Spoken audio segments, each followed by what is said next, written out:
मुक्ताईनगरीत बाळासाहेब ठाकरे जयंती सप्ताह, अभिवादन व विविध कार्यक्रमांनी महाराष्ट्राच्या राजकारणातील भगवे वादळ आणि मराठी माणसाच्या हितासाठी लढणारा लढवय्या नेता अशी बाळासाहेब ठाकरे यांची ख्याती होती. मराठी माणसाच्या न्याय हक्कासाठी त्यांनी कोणतीही पर्वा न करता आपली परखड मतं मांडली.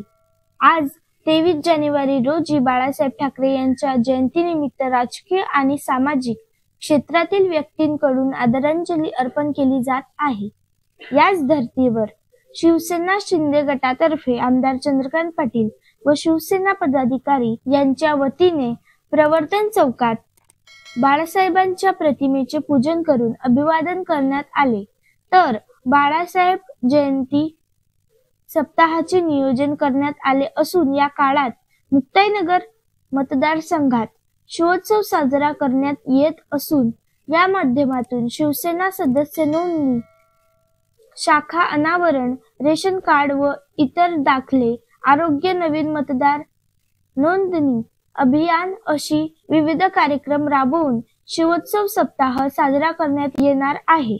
अशी माहिती उपजिल्हा प्रमुख छोटू भोई यांनी मुक्ताई वार्ताशी बोलताना दिली.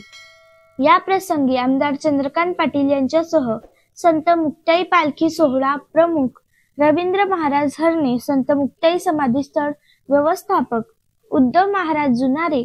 उपजिल्हा प्रमुख छोटू भोई, शहर प्रमुख गणेश टोंगे, उपतालुका प्रमुख प्रफुल्ल पाटील, सोशल मीडिया जिल्हा प्रमुख शिवराज पाटील, व्यापारी आघाडीचे अध्यक्ष नितीन कुमार जैन, नगरसेवक संतोष कोळी, मुकेश चंद्र वानखेडे, संतोष मराठे, राजू हिवराडे, वसंत भलभले, देवानंद वंजारी, राजू तळेले, गोलू मुरे, नंदू मराठे, किरण कोळी, अनिल तळेले, दीपक नाईक, दिलीप पाटील, सचिन हिवराडे, पप्पू मराठे, स्वप्नील श्रीखंडे, दादू सनांसे, अनिकेत भोई, नाना बोदळे, प्रकाश गोसावी, सचिन पालवे आदींसह असंख्य शिवसेना व युवा सेना पदाधिकारी कार्यकर्ते उपस्थित होते.